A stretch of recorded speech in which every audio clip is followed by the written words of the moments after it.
Hello friends, স্বপ্নার রান্নাবান্না নতুন আরেকটি রেসিপিতে সবাইকে স্বাগতম। আজকে আমি পুরভরা শিমলা মরিচের মজাদার একটি ফ্রাই তৈরি করে দেখাবো। চলুন দেখে নেওয়া যাক আজকের এই মজাদার শিমলা মরিচের ফ্রাই রেসিপি। শিমলা মরিচের ফ্রাই তৈরি করার জন্য এখানে আমি 5টি শিমলা মরিচ নিয়েছি। এবার চাকুর সাহায্যে এর মাঝখানটা চিরে বীজটা ফেলে দিচ্ছি, এতে করে মরিচের ঝালটা কমে যাবে।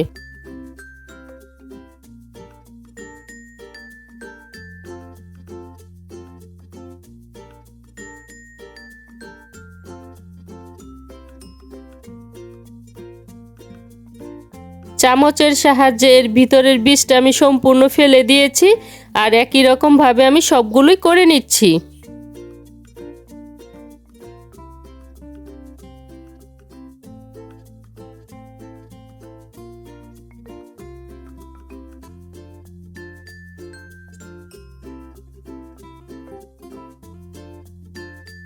এবার পুরটা তৈরি করার জন্য প্যানে পরিমাণ মতো তেল দিয়ে তেলটা গরম করে নিচ্ছি।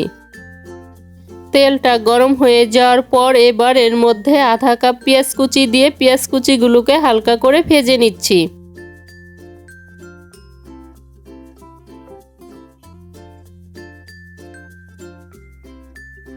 পেঁয়াজটাকে হালকা করে ভেজে নেওয়ার পর এবার এর মধ্যে দিয়ে দিচ্ছি 2টি কাঁচামরিচ কুচি, স্বাদমতো লবণ, আধা চা চামচ হলুদ গুঁড়ো, আধা চা চামচ মরিচ গুঁড়ো ও আধা চা চামচ ভাজা জিরে গুঁড়ো দিয়ে সমস্ত মশলা 1 মিনিটের মতো ভেজে নিচ্ছি। প্রায় 1 মিনিটের মতো ভেজে নেওয়ার পর এবার এর মধ্যে দিয়ে দিচ্ছি সিদ্ধ করে নেওয়া আলু। এখানে আমি 2টি আলু ভালো করে সিদ্ধ করে ম্যাশ করে নিয়েছি। এবার এই আলুটা মশলাটার সাথে ভালো করে মিশিয়ে নিচ্ছি।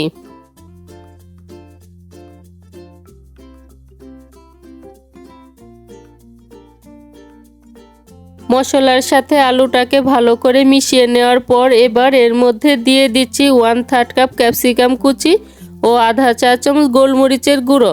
এবার এই সমস্ত উপকরণ ভালো করে মিশিয়ে নিচ্ছি।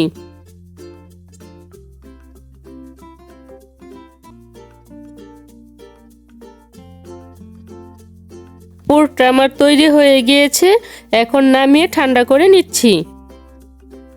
এবার ব্যাটার তৈরি করার জন্য বাটিতে নিয়ে নিচ্ছি 3 টেবিল চামচ বেসন, 2 টেবিল চামচ চালের গুঁড়ো, স্বাদমতো লবণ, সামান্য পরিমাণ হলুদের গুঁড়ো ও আধা চা চামচ চিলি ফ্লেক্স দিয়ে শুকনো উপকরণগুলো ভালো করে মিশিয়ে নিচ্ছি। এবার অল্প অল্প জল দিয়ে ঘন একটি ব্যাটার তৈরি করে নিচ্ছি।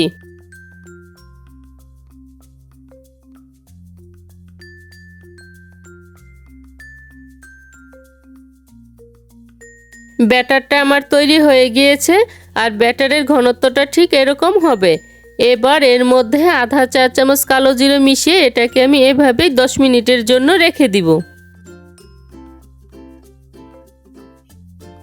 আলুর পুরটা আমার ঠান্ডা হয়ে গিয়েছে, এখন চামচের সাহায্যে পুরটা মরিচের ভিতর চেপে চেপে ভরে নিচ্ছি।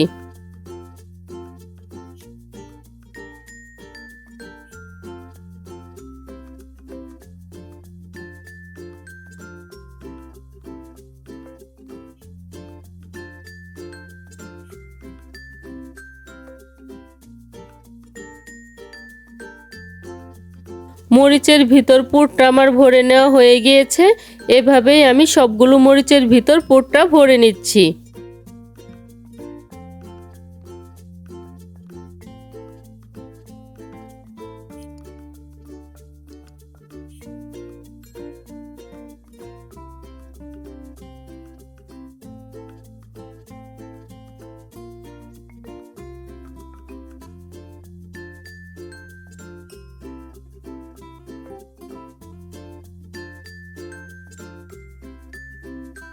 এবার ভাজার জন্য প্যানে পরিমাণ মতো তেল দিয়ে তেলটা গরম করে নিচ্ছি। তেলটা গরম হয়ে যাওয়ার পর এবার পুর ভরা মরিচগুলো ব্যাটারে চুবিয়ে এই গরম তেলের মধ্যে ছেড়ে দিচ্ছি।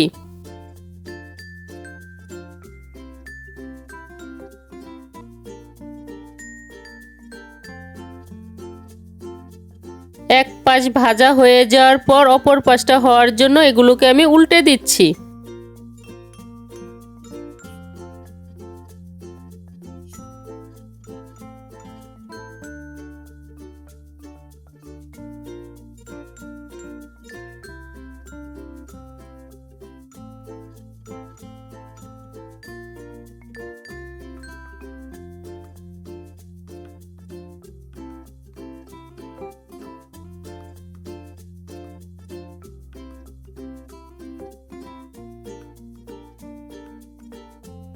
কিছুক্ষণ ভেজে নেওয়ার পর মরিচগুলো সোনালি রং হয়ে এসেছে। এবার এগুলোকে আমি নামিয়ে নিচ্ছি। ব্যাস তৈরি হয়ে গিয়েছে পুর ভরা শিমলা মরিচের ফ্রাই।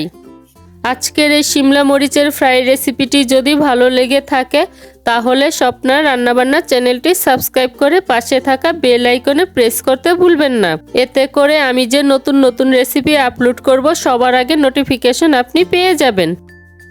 আজকের মতো এখানেই বিদায় নিচ্ছি। দেখা হচ্ছে পরবর্তী নতুন কোনো রেসিপিতে।